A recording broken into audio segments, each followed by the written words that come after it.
Film के starting में एक आदमी दिखाया जाता है जिसका नाम यंग हुआ होता है। जब वो अपने घर पे होता है तभी बाहर से कोई दरवाज़ा खटखटाता है। जब वो दरवाजे के करीब जाता है तो वो दरवाज़ा नहीं खोलता, क्योंकि दरवाजे के बाहर जो आदमी थे वो यंग हुआ से रुपए मांगने के लिए आए थे। इस वजह से यंग हुआ अपने घर का दरवाज़ा नहीं खोल रहा था, क्योंकि उसके पास रुपए नहीं थे।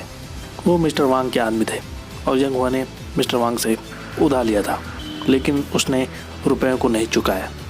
फिर उनके जाने के बाद वो अपनी कार में बैठता है और वहाँ से चला जाता है मिस्टर लियू से मिलने के लिए। यंग हुआ जब मिस्टर लियू से मिलता है तब वो देखता है कि मिस्टर लियू ने एक रेगिस्तान में बहुत अच्छा कारोबार शुरू किया है। यंग हुआ उससे अपने रुपए मांगता है, लेकिन लियू बताता है कि उसके पास रुपए नहीं है। उसने अपने सारे रुपए अपने इस कारोबार में लगा दिए। वो यंग हुआ से कहता है कि अगले महीने जब मेरा बिजनेस खुलेगा तब मैं तुम्हारे पैसे वापस दे दूँगा। यंग हुआ उसे बताता है कलेक्टर रोज़ उसके दरवाजे पर आते हैं और उसे धमकाते हैं। वो लियो से कहता है कि तुम्हारे पास कितना रुपए है, कम से कम कुछ तो दे दो। लियो कहता है कि मुझे कर्ज लेना होगा और चैंग को लिखना होगा। फिर यंग हुआ मान जाता है। इसके बाद दिखता है कि यंग हुआ की पत्नी, जिसका नाम मियाओ वेई था, वो अपनी कार में बैठती है और जब वो कार में बैठी हुई होती है तब वो अपने एक दोस्त से बात कर रही होती है और वो उसे बताती है कि वो प्रेग्नेंट है। वो एक योगा क्लास चलाती थी। इसके बाद यंग हुआ जब अपने घर पे होता है तब उसकी वाइफ के मम्मी पापा उसके घर पर आते हैं और मियाओ वेई का पापा यंग हुआ से कहता है कि तुम्हारे डायनासोर पार्क को मंजूरी मिल गई है और अपने बिजनेस पर पकड़ मजबूत करो। और ये भी कहता है वो उसे कि तुम्हारे लेनदार मुझसे तुम्हारा पैसा मांग रहे हैं। यहाँ पर पता चलता है कि वो अपार्टमेंट यंग हुआ का नहीं है, वो अपार्टमेंट उसकी वाइफ का है। जब मियाओ वेई सिंगल थी तब उसके घर वालों ने उसके लिए ये अपार्टमेंट ख़रीदा था। फिर यंग हुआ वहाँ से चले जाता है। इसके बाद दिखता है कि यंग हुआ और मियाओ वेई जब घर पर होते हैं तब वो ज़्यादा आपस में बात नहीं करते। फिर यंग हुआ अपनी वाइफ को बताता है कि वो लियो यू से मिलने जा रहा है। फिर दिखता है यंग हुआ एक लड़के से मिलता है जिसका नाम वेई वेई था और वो वेई वेई से रुपए मांगता है जो वेई वेई ने उससे लिए थे। वो यंग हुआ से कुछ और वक्त मांगती है। वेई वेई के पास बहुत कम रुपए थे। यंग हुआ उसे डांटने लगता है और वो वेई वेई से कहता है कि अपनी फैमिली को फ़ोन करो, लेकिन वेई वेई फ़ोन नहीं करती। वो कहती है उन्हें मत बताओ। फिर वेई वेई पैसों के बदले इंटीमेट होने के लिए कहती है, लेकिन यंग हुआ उसे मना कर देता है। यंग हुआ उससे पूछता है तुमने मुझसे पैसे क्यों लिए। तब वेई वेई कहती है कि मैं एक नया फ़ोन खरीदना चाहती थी, क्योंकि मेरे पास आईफोन नहीं था तो मेरे रूममेट्स ने मेरा मजाक उड़ाया। फिर वो रोने लगती है। फिर वो यंग हुआ से कहती है कि मेरे परिवार को मेरी प्राइवेट फ़ोटो मत भेजना, मैं तुमसे रिक्वेस्ट कर रही हूँ। फिर यंग हुआ उसे जाने के लिए कहता है। इसके बाद यंग हुआ अपनी कार में लगे हुए एक कैमरे की रिकॉर्डिंग को सुनता है और इस रिकॉर्डिंग में यंग हुआ सुनता है कि उसमें एक आदमी की आवाज़ आ रही है। यंग हुआ सुनता है कि उस वीडियो में वो आदमी मियाओ वेई से अपने प्यार का इजहार कर रहा होता है। वहीं घर पर मियाओ वेई जब अपने घर वालों से वीडियो कॉल पर बात कर रही होती है तब उसकी माँ उससे कहती है कि तुम अपने पति को तलाक दे दो, उसके पास रुपए नहीं है, वो कर्ज में डूबा हुआ है। फिर यंग हुआ जब अपनी बिल्डिंग में जाता है तब ग्राउंड फ्लोर पर दो आदमी होते हैं और वो यंग हुआ से अपने रुपए मांगते हैं, लेकिन यंग हुआ उन्हें बताता है कि वो जल्द से जल्द उनके रुपए दे देगा। दोनों आदमी यंग हुआ को पैसों के लिए परेशान करने लगते हैं। फिर यंग हुआ जल्दी से अपनी लिफ्ट में चले जाता है। फिर यंग हुआ अपने घर पर जाता है। तभी घर पर यंग हुआ के मोबाइल पे एक मैसेज आता है। फिर यंग हुआ की पत्नी जब उसका फ़ोन चेक करती है तब उसके फ़ोन में वो देखती है एक लड़की की कुछ प्राइवेट फ़ोटोज़। फिर वो गुस्से में जाकर यंग हुआ से उसके बारे में पूछती है। यंग हुआ जब उन्हें देखता है तब वो वॉइस मैसेज में चैंग को बुरा भला कहता है। फिर तभी यंग हुआ अपने फ़ोन से उस आवाज़ को चलाता है जिसमें एक आदमी मियाओ वेई से बातें कर रहा होता है। उस आवाज़ को सुनकर मियाओ वेई घबरा जाती है और वो फ़ोन को बंद कर देती है। फिर यंग हुआ उससे पूछता है ये कौन है, लेकिन मियाओ वेई उसे नहीं बताती कि वो आदमी कौन है। वो कहती है तुम्हें इससे क्या। मियाओ वेई भी उससे पूछती है कि तुम्हारे फ़ोन में ये औरत कौन है। यंग हुआ उसे बताता है कि उस लड़की का मुझसे कोई लेना देना नहीं है। फिर यंग हुआ उसे अपना फ़ोन दिखाता है और वह कहता है कि मैं सिर्फ लियो यू से पैसे इकट्ठा कर रहा था। मियाओ वेई कहती है कि मुझे पैसे दिखाओ।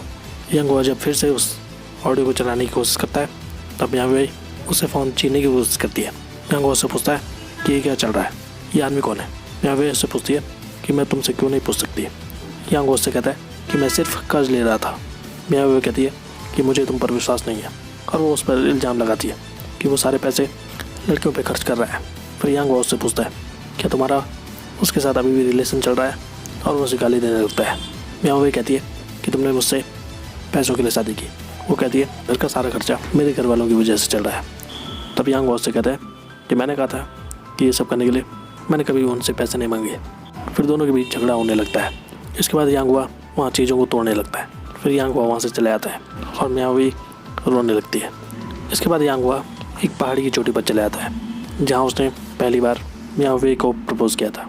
फिर अगले दिन यांग हुआ अपनी बहन के घर चले आता है और वो अपने बहन के घर पर नाश्ता करता है और वहाँ उसकी बहन उससे कुछ कर्ज मांगती है, लेकिन यांग हुआ के पास रुपए नहीं थे। इसके बाद यांग हुआ जब अपने घर पर जाता है तब वो बाहर देखता है कि किसी ने लाल रंग से उसकी दीवार पर एक धमकी भरा संदेश लिखा हुआ था। फिर यांग हुआ उसे एक कपड़े से मिटाता है। फिर यांग हुआ को एक फ़ोन आता है। वो लड़की वही का था। वो फ़ोन पर कह रही होती है यांग हुआ से कि इंटरनेट से मेरी फ़ोटोज़ को हटा दो, मैंने तुम्हारा क्या बिगाड़ा है, अगर मेरे परिवार ने वो फ़ोटोज़ देख ली तो मैं खुद को मार डालूंगी। इसके बाद यांग हुआ वही से मिलने के लिए चले जाता है और वहाँ वही यांग हुआ को मारने लगती है। यांग हुआ से बताता है कि मैंने तुम्हारी फ़ोटोज़ अपलोड नहीं की, लेकिन वही उस पर भरोसा नहीं करती और वो एक चाकू से अपना हाथ काट देती है। इसके बाद यांग हुआ उसे अपनी कार में बिठाकर हॉस्पिटल की ओर ले जाता है। फिर यांग हुआ उसे अपनी कार से बाहर धकेलता है ताकि वो हॉस्पिटल जाए। इसके बाद यांग हुआ लियो यू के ठिकाने पर जाता है और वहाँ वो चैंग को बाहर बुलाता है और उससे पूछता है कि तुमने वही की फ़ोटोज़ अपलोड क्यों की। उसने अपनी कलाई काट दी। फिर चैंग ये सुनकर डर जाता है। फिर चैंग अपना जब फ़ोन चेक करता है तो वो देखता है कि वही की मौत हो गई है।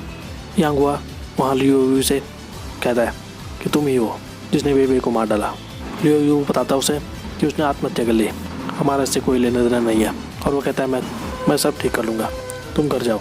यांग हुआ उससे पूछता है तुम मेरे पैसे कब दोगे, और वो कहता है मैं इसे अभी ला रहा हूँ।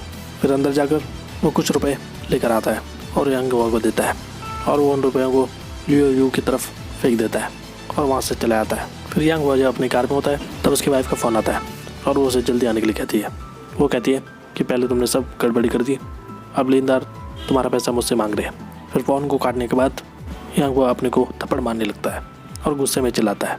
इसके बाद वो उस जगह जाता है जहाँ उसने डायनासोर पार्क बनाने का सपना देखा था और वहाँ कुछ आर्टिफिशियल डायनासोर बनाए गए थे। तभी यांग हुआ के फ़ोन पर उसकी बहन का वीडियो कॉल आता है और वो देखता है कि उसकी बहन के घर में लेनदार आया हुआ है। उसके बाद वो जल्दी से अपनी बहन के घर पर जाता है और घर जाकर वो देखता है कि वहाँ से वो आदमी चला गया है। इसके बाद यांग हुआ लियो यू से फ़ोन पर कहता है कि आज ही मेरे रुपए लौटा दो, तुमने पार्क के मुआवजे को अपने पास रख लिया, मुझे मेरा पैसा आज मिल जाना चाहिए। इसके बाद यांग हुआ लियो यू के ठिकाने पर जाता है और वहाँ वो एक लकड़ी लेकर उस पर कपड़ा लगाकर उसे पेट्रोल से भिगा देता है। फिर रात को लियो यू के आदमी यांग हुआ को पकड़ लेते हैं। फिर लियो यू जब वहाँ आता है तो लियो यू के आदमी उसे बताते हैं कि उसने हमारी यार्ड में आग लगा दी है। फिर लियो यू उसे थप्पड़ मारने लगता है। इसके बाद यांग हुआ अपने रिजॉर्ट की तरफ जाता है और फिर तभी पीछे से आग लग जाती है। वहाँ मौजूद लोग भी वहाँ से भागने लगते हैं। इसके बाद दिखता है कि यांग हुआ ने वहाँ आग लगा दी थी और वो वहाँ से भागने लग गया था। इसके बाद वो पुलिस को भी फ़ोन करके ये बता देता है कि वही की मौत लियो यू की वजह से हुई। फिर पुलिस आकर लियो यू को गिरफ्तार कर लेती है और वहीं दिखता है कि मियाँ वे अपने दोस्त को वॉइस मैसेज कर रही थी और वो कहती है अपने दोस्त को कि तुम अब से मुझे मैसेज मत किया करो, मैं अपने पति से एक बच्चे की उम्मीद कर रही हूँ और मेरी लाइफ में इंटरफेयर मत करो। फिर रात को यांग हुआ जब अपनी कार में होता है बाहर, तब मियाँ वे की मम्मी यांग हुआ को फ़ोन करके ये बताती है कि मियाँ वे गर्भवती है और तुम्हें उसके पास जाना चाहिए, उसका ख्याल रखना चाहिए। फिर रात को यांग हुआ रात बिताने के लिए अपने बनाए हुए डायनासोर के मुंह के अंदर चला जाता है रात गुजारने के लिए, क्योंकि बाहर ठंड ज़्यादा थी। फिर अगली सुबह यांग हुआ अपनी पत्नी को फ़ोन करके पहाड़ी पर बुलाता है चलने के लिए, क्योंकि आज उनकी सालगिरह थी। फिर वो दोनों ट्रॉली पर बैठकर पहाड़ी पर जाने लगते हैं। फिर पहाड़ी पर जाने के बाद यांग हुआ उसे बताता है कि मेरा लियो यू से झगड़ा हुआ था, उसके रिजॉर्ट में मैंने आग लगा दी और वो अब पुलिस के पास है, मैं अपना हिस्सा नहीं ले सका, मैंने घर के साथ साथ कार भी गिरवी रख ली थी। मियाँ वे उससे पूछती है कि मैं अब ये सब क्यों सुन रही हूँ, तुमने मुझे पहले क्यों नहीं बताया। यांग हुआ कहता है कि मैंने नहीं सोचा था कि ये सब होगा, मुझे नहीं पता था कि वो बेईमान है। फिर वो अपनी वाइफ से पूछता है क्या तुम मुझे छोड़ दोगी। मियाँ वे उससे पूछती है क्या हमारा कोई फ्यूचर है। यांग हुआ उससे पूछता है क्या तुम्हारे पिता मदद करेंगे। मियाँ वे कहती है मेरे पापा तुम्हारी मदद, वो पहले भी बहुत सारा कर चुके हैं तुम्हारे लिए, क्या तुम्हें शर्म नहीं आती, मैं उनके सामने तुम्हारा नाम भी नहीं ले सकती। मियाँ वे उससे तलाक लेने के लिए कहती है। तुमने हमारे परिवार को ख़त्म कर दिया। फिर वो वहाँ से चली जाती है। फिर दोनों जब कार में होते हैं तब यांग हुआ उससे पूछता है हमारे बच्चे को कौन पालेगा। मियाँ वे उससे पूछती है कि तुम्हें कैसे पता, ये सब तुम कैसे जानते हो।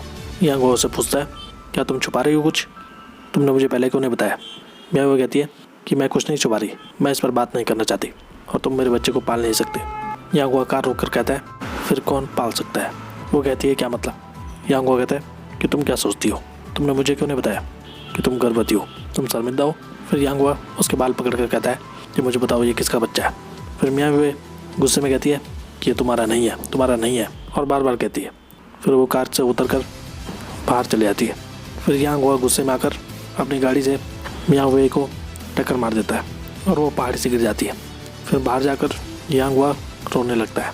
फिर कुछ देर बाद वहाँ पुलिस आ जाती है और पुलिस पूछताछ करने के लिए यांग हुआ को साथ आने के लिए कहती है और मियाँ वे की धड़कन चल रही होती है और उसे हॉस्पिटल ले जाता है और पुलिस भी यांग हुआ को वहाँ से ले जाती है पुलिस स्टेशन। और यहाँ पर ये फिल्म खत्म हो जाती है। तो आज के लिए बस इतना ही। ऐसी वीडियोस देखते रहिए हमारे चैनल पे। Thank you so much.